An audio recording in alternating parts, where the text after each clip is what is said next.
Agora na Jovem Pan, Sociedade Digital. Com Carlos Aros e André Miceli. Sociedade Digital, a ponte aérea mais tecnológica do rádio, da TV e da internet. Vamos juntos nesta próxima meia hora discutindo a disputa no mundo digital e as polêmicas envolvendo Elon Musk.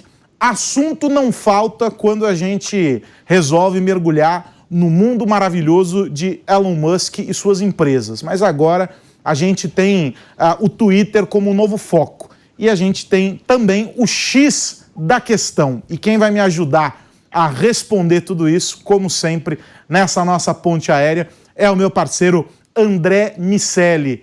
Tudo bem, velhinho? E aí, meu amigo?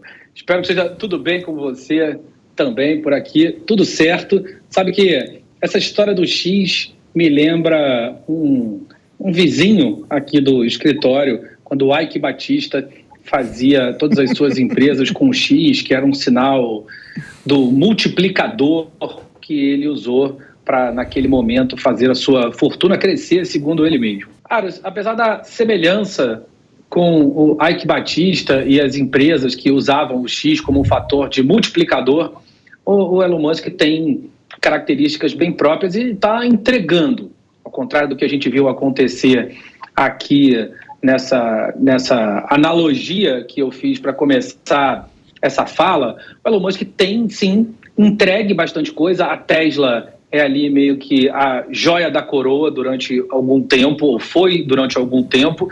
Agora passa por um processo de ajuste, de explicações para o mercado sobre o real valor e as diferenças que ela conseguiu estabelecer em relação às outras montadoras, já não são mais tão distantes, e existe muita especulação sobre aonde realmente ela vai se sustentar no que diz respeito aos diferenciais competitivos. As outras empresas, a Neuralink, que tem como objetivo instalar chips, microchips em cérebros de animais e humanos para ajudar em determinadas tarefas. A gente tem a Starlink, que fala sobre a conectividade via satélite. Enfim, existe uma oportunidade, de fato, de integrar muita coisa, dado que ele tem muitas atividades e a tecnologia como a interseção entre todas essas empresas.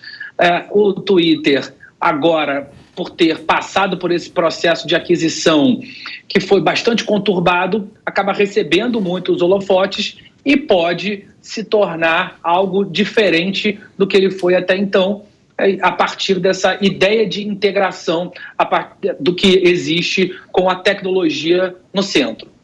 Agora, é interessante essa história do X, né, como anedota.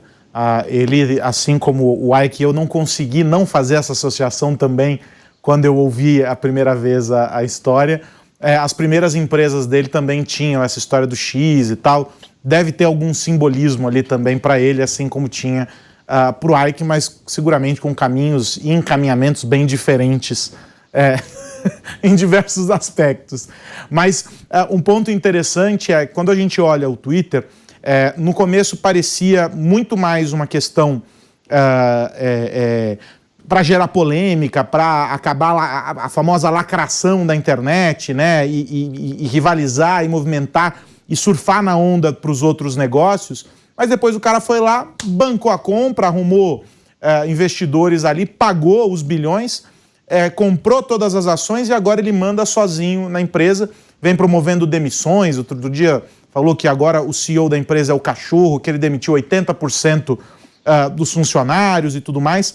Há muitos questionamentos no mercado sobre esse processo de esvaziamento da equipe, né, ou de enxugamento da equipe, e o que isso vai acarretar para a plataforma, ao mesmo tempo em que se observa uma estratégia já anunciada para os órgãos fiscalizadores nos Estados Unidos de um reposicionamento da empresa, né, mudando de nome, um encaminhamento para dentro do esquema das outras empresas do grupo, um olhar para o desenvolvimento desse tal super aplicativo, e a gente vai falar um pouco mais sobre isso daqui a pouco. Ou seja, tem movimentações acontecendo e a gente não entendeu muito bem. Mas você fez uma descrição interessante e nosso convidado vai ajudar a gente a analisar isso também em perspectiva, porque quando a gente olha isoladamente as ações ou as frentes de atuação, cada uma delas encontra um propósito ali. A gente precisa entender essa próxima incursão, o que ela quer como objetivo alcançar. E a gente vai investigar isso aqui na nossa conversa. Já vou trazer para cá o nosso convidado, o André Iorio, que é palestrante, ele é escritor, professor da Dom Cabral, um cara que está mergulhado nesse processo de desenvolvimento das empresas, que acompanhou a evolução do mundo digital e dos negócios orientados a essa realidade de maneira muito profunda. E a pergunta que eu faço para você, André, para começar aqui a nossa conversa é a seguinte: essa história de super aplicativo, ela é papo para inglês ver ou não? Ela tem fundamento e pode ser um negócio importante dentro da estratégia de um cara como o Elon Musk. É bom ter você aqui mais uma vez, meu amigo. É bom estar aqui mesmo, Aros. Muito obrigado pelo convite, André, grandes amigos. Estar aqui é sempre um grande prazer. Então, o que eu posso dizer sobre super aplicativos é um pouco, trazendo até um pouco da meu histórico como diretor do Tinder aqui na América Latina. Trabalhei bastante com aplicativos móveis e eu percebi que, obviamente, existe um grande interesse de algumas organizações desenvolverem, lançarem e escalarem super aplicativos, mas também, particularmente no Ocidente, Europa e Estados Unidos, a América Latina já é um pouco diferente. Existem barreiras entre os consumidores que fazem com que, até agora, nenhum super aplicativo tenha dado realmente certo e muito provavelmente vai ser muito desafiador escalar outro, ou enfim, até os planos do Elon Musk para fazer isso acontecer. Por quê? Quando a gente analisa a verdade, um super aplicativo é um conceito digital que, porém, existe há muito tempo no mundo físico, que é o conceito de one-stop shop. Um posto de gasolina é um one-stop shop, um lugar onde você vai e, sendo que você vai com frequência, você começa a adicionar serviços ou produtos que possam aumentar o ticket médio que o consumidor gasta na hora de ir aí. O super aplicativo não é nada diferente. É um lugar digital onde você consegue resolver muito mais do que um problema como um aplicativo único consegue resolver. E quando a gente olha para as regiões que mais tiveram sucesso com super aplicativos, a gente nota a Ásia como um grande lugar. E por que na Ásia teve, digamos, esse grande sucesso de super aplicativos? Pela combinação de dois grandes fatores. Primeiro, uma falta de aplicativos e redes sociais ocidentais, devido a, digamos, o controle do governo. E um segundo aspecto é uma falta de preocupação, ou pelo menos uma menor preocupação do que nos Estados Unidos e na Europa, sobre a concentração de poder das Big Techs. Então, a gente vê aplicativos como o WeChat sendo o grande super app da Ásia, pelo menos da China, tem outros super apps espalhados pela Ásia, mas quando a gente olha para Estados Unidos e Europa, temos dificuldade de achá-lo. Talvez alguns como o Uber tenham acrescentado serviços e assim por diante. Também na América Latina, Rappi e iFood também está se tornando um super aplicativo, mas são setoriais também, não são igual o WeChat. Então, resumindo aqui, o que eu posso dizer é extremamente desafiador lançar um super aplicativo e não só lançá-lo, mas mantê-lo. E também, quando a gente olha para os mercados onde o Elon Musk está exposto, América do Norte, Europa e assim por diante, são mercados muito difíceis onde as pessoas não necessariamente querem estar em super aplicativos por preocupações de privacidade, de concentração de poder das Big Techs e outras preocupações éticas. Iorio, quando a gente pensa nos recursos que ele pretende integrar, a gente vai encontrar serviços financeiros, comunicação, compras, enfim, elementos que estão espalhados por essas empresas, que podem inclusive usar recursos como eu não vou gastar minha banda de internet, porque se eu estiver usando o Super App, eu me conecto instantaneamente a Starlink, ele de alguma maneira pode subsidiar o crescimento da base instalada para que depois isso vire business efetivamente. Mas é um fato que existe uma questão difícil de integração efetiva entre essas tecnologias, por diversas razões, por regulação, pelo ambiente tecnológico descentralizado, pelo gosto, como você falou. Eu quero ouvir de você como você entende, enxerga esses desafios e qual a viabilidade, para a gente partir do início. Você enxerga que existe essa possibilidade dele, de fato, fazer essa incursão pelo mundo dos super apps e trabalhar para que um super app seja algo utilizado pelas pessoas, ou isso é uma falácia, um maqueio, uma maquiagem, desculpa, para valorizar o Twitter, ações, ou é uma incursão pelo mercado financeiro? É uma incursão pela tecnologia ou uma incursão pelo mercado financeiro? Poderia te dizer, André, que a nível técnico e a nível de negócio, a criação de um super aplicativo como esse, ele até faz sentido e é possível. Quando a gente olha a nível técnico, de novo, tem exemplos como na China, APIs abertas hoje permitem a integração de serviços de terceiros em aplicações de todo tipo, inclusive aplicações mobile. A nível de negócio, também isso é possível, por quê? Porque tem modelos bem consolidados possíveis de revenue share ou de afiliação, onde, de novo, não é o Elon Musk, o Twitter, que tem que desenvolver os serviços agregados dentro do super app. Nem sempre. Muitas vezes eles são, de novo, podemos usar a palavra terceirizados, enfim, eles fazem parte de um ecossistema de negócio de empresas já bem estabelecidas. Porque, de novo, começar de zero a lançar serviços financeiros, esse é, por exemplo, um caminho que, para uma empresa um aplicativo que é muito forte em social media, mas não tem experiência, por exemplo, em micropagamentos ou investimentos, não é uma fintech, eu escolheria o caminho de ir uma parceria e desenvolver serviços a partir de terceiros. Então, a nível técnico, dá, a nível de, novamente, modelo de negócio, isso é possível.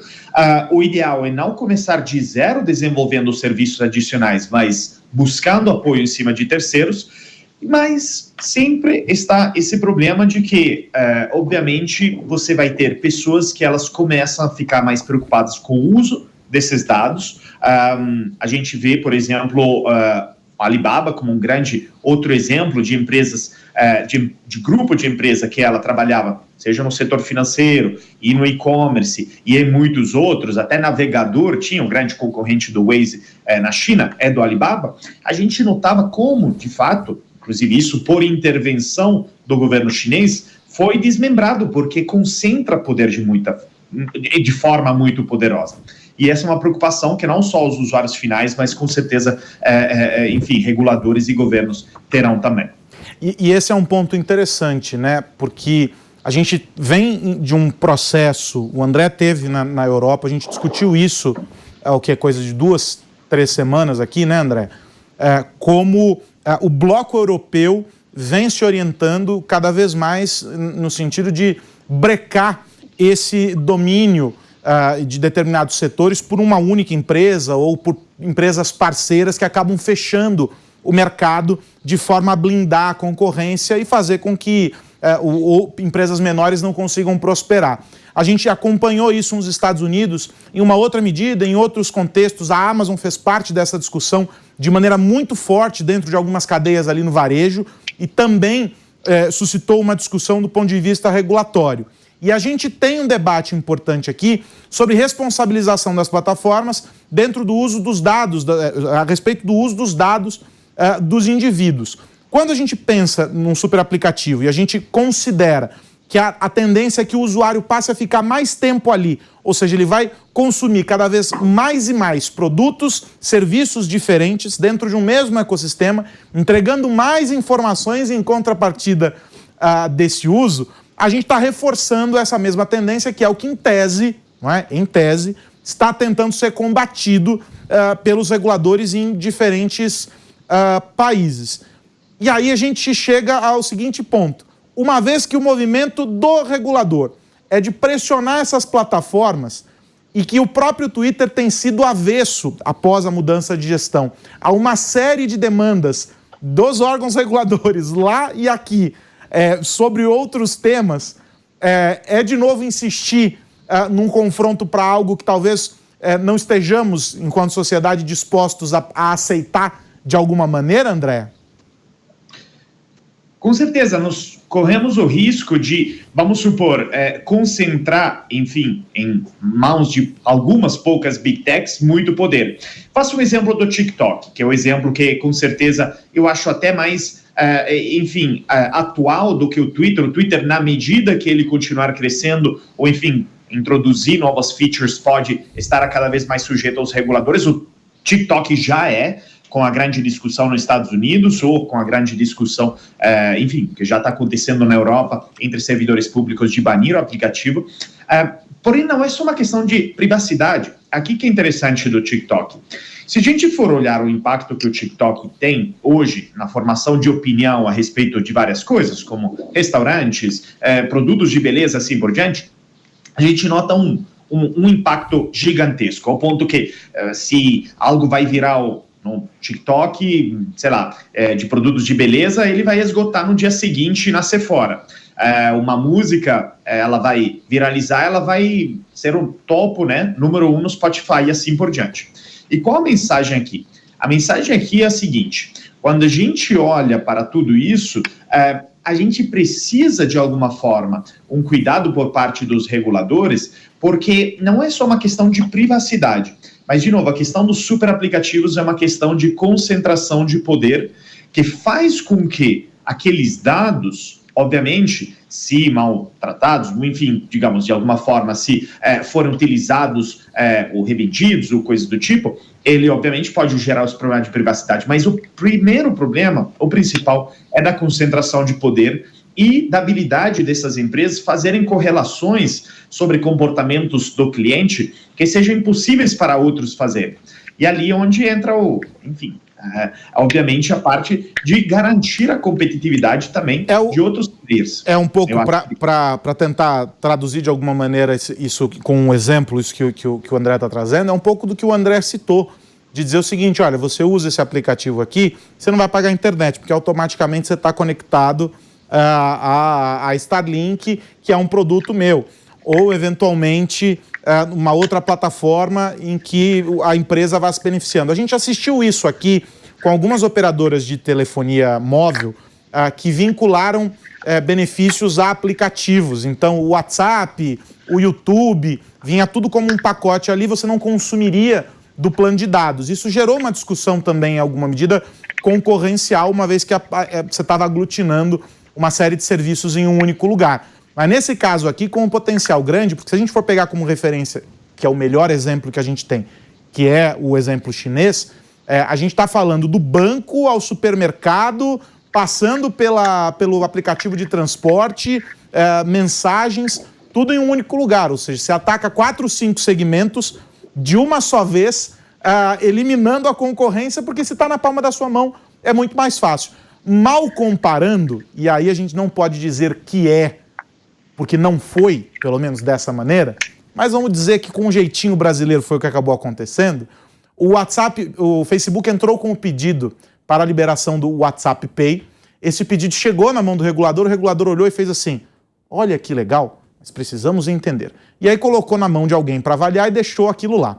O tempo foi passando, eles lançaram o Pix. Esperou-se 2 meses, quando o Pix, que não concentrava em uma única empresa, mas liberava todo o ecossistema bancário para operar, começou a funcionar e se proliferou, ou seja, já estava na mão de todo mundo, já tinha caído no gosto do povo, eles liberaram a meta para os pagamentos via Facebook, via Messenger, WhatsApp e afins lá, o WhatsApp Pay, né, a ferramenta. Mas aí já não fazia mais sentido, porque precisaria ter uma demanda importante que o Pix já supria. E aí passou batido e você não teve nenhum problema, não precisou ir para a mão do CAD, não foi uma discussão. Não estou dizendo que o timing foi esse para causar esse efeito. Estou dizendo que talvez, se o pedido do Facebook tivesse sido, da Meta, tivesse sido aceito de pronto, o Pix poderia ter perdido um pouco do espaço, uma vez que o WhatsApp é majoritariamente o aplicativo utilizado para mensagens aqui no Brasil, seria um caminho natural para as pessoas. Mas aí aqui, André Miceli, é só no campo da elucubração. Não podemos dizer que porque não sabemos se teria sido. Pois é, e tem um campo que definitivamente não é o da elucubração, que é o do ecossistema que vai sendo gerado ao redor dessas grandes empresas. Vocês citaram a Amazon, vou falar da AWS, da Amazon Web Services, que é a unidade da empresa que vende computação em nuvem. Outro dia eu conversava com um amigo do segmento e ele tinha ido ao evento anual da Amazon, onde a AWS anuncia as funcionalidades que eles vão liberar no próximo ano, mostram um roadmap, os softwares os kits de desenvolvimento de software que eles vão disponibilizar para as empresas criarem as suas soluções a partir de uma determinada camada de uso da nuvem. Enfim, um evento fundamental para a comunidade de empresas que se criam ao redor da Amazon e, nesse caso, como eu disse, mais especificamente da AWS. E aí ele me dizia o seguinte: cara, é impressionante, todo ano tem uma euforia de um lado, mas do outro lado, todos os anúncios que eles fazem ao dizer o que vai ser incorporado ao ambiente da AWS significa a morte de algumas linhas de negócio para algumas empresas ou de alguns negócios, efetivamente, de algumas empresas. Sim. Por quê? A Amazon olha o que está sendo demandado pelos seus clientes, o que vem sendo solucionado por esse ecossistema e aí, eventualmente, compra uma dessas empresas, incorpora essa tecnologia para o seu ambiente efetivamente, e aqueles concorrentes dessa empresa que foi comprada, naturalmente, tem a sua morte decretada, porque, a menos que seja uma disparidade de preço muito grande, o que raramente acontece, as empresas que são clientes dessas soluções vão se tornando clientes da própria empresa-mãe. E aí eu fico pensando, Iório, as empresas que estão nesses segmentos nos quais o Twitter, ou o super app do Elon Musk, que na minha opinião vai existir com maior ou menor abrangência, ele vai querer jogar esse jogo, porque ele disse que tinha planos de fazer isso no final dos anos 90, acabou não fazendo no momento da aquisição do PayPal, e agora era a hora dele realizar um sonho de mais de 20 anos. A gente já sabe que quando se trata dessa questão mais visceral, ele joga o jogo conforme os seus desejos, muito mais do que com a lógica, muitas vezes. Como você imagina que devem se comportar essas empresas, startups, essas soluções que hoje em dia estão navegando e atuando em áreas que possivelmente o roadmap de desenvolvimento do Twitter vai acabar sobrepondo? Bom, André, com certeza vai ser um grande desafio para as empresas que ficarem por fora, certo? Porque uma coisa é fato, quando um super aplicativo pega, ele concentra o volume de usuários e não é só, digamos, no primeiro contato e bomba na lista dos aplicativos mais baixados. Isso costuma acontecer, mas não é o grande ponto. O grande ponto é na fidelização e retenção dos usuários.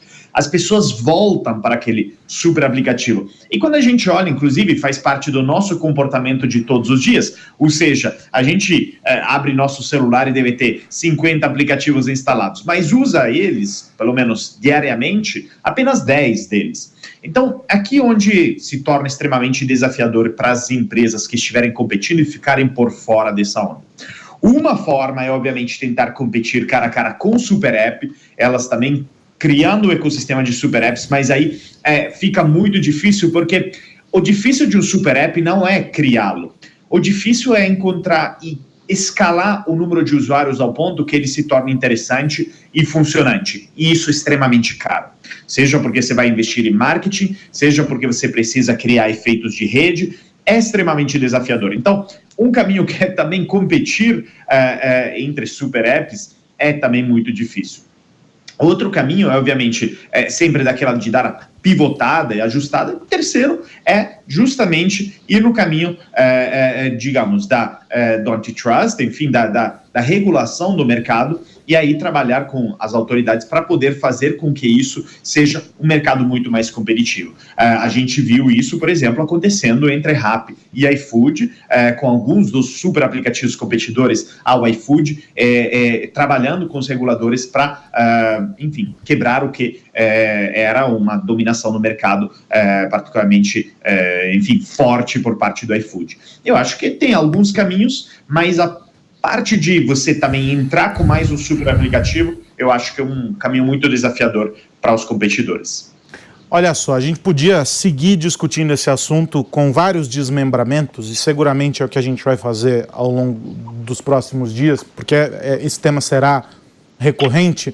Com o que a gente tem de informação hoje, é o máximo que a gente consegue avançar dentro dessa discussão, até porque a gente tem as notícias sobre essas transformações acontecendo em doses homeopáticas ou em tweets, e aí nesse caso é no sentido literal mesmo. As coisas estão sendo anunciadas pelo tweet no perfil do Elon Musk. E aí a gente vai saber como acontece. Acho que o próximo passo é a gente entender como isso vai afetar o restante do ecossistema. Sem o Twitter, quem ocupa esse espaço? O Twitter permanece de alguma maneira dentro dessa plataforma? Como que isso vai alterar a dinâmica dos usuários que já estão lá? Não é um volume desprezível de pessoas, ou seja, há uma série de coisas para a gente discutir. Do ponto de vista de negócio, essa leitura que o André Iorio traz para a gente é fascinante, nos ajuda a entender para onde caminhamos, seja enquanto empresa, seja enquanto usuário. E eu quero agradecer o meu amigo André Iorio, escritor, palestrante, professor da Dom Cabral, aqui conosco no Sociedade Digital, já convidado para uma próxima rodada de conversas por aqui. Um abração, querido. Muito obrigado, Aros, obrigado, André. Com certeza novos tweets irão ao ar e a gente terá muito mais para discutir. Agora, vou dizer a você, André Miceli, que de toda essa história de X da questão, o que me interessa mesmo é o X-Bacon salada. E aí, é esse que a gente vai mirar logo mais. Um abraço para você. Semana que vem tem mais Sociedade Digital. É isso, Carlos. Precisamos arrumar um drink com X também para entrar nessa onda. É um X Negroni. Você. É isso. Um abraço para você e para todo mundo que nos ouve ver. E você que chegou aqui pela metade do caminho, não tem problema. O Sociedade Digital está disponível lá no Panflix em vídeo para você assistir, ou em podcast, é só você acessar a gente. Por falar em podcast, tem também o Digital de Tudo. Está lá na nossa podesfera, dentro do Panflix, os nossos podcasts de tecnologia, de inovação, para você ficar por dentro de tudo que acontece nesse mundo. A gente volta na semana que vem discutindo o mundo da tecnologia e os impactos no nosso cotidiano. Um grande abraço, tchau, tchau. Você ouviu Sociedade Digital com Carlos Aros e André Miceli. Realização Jovem Pan News.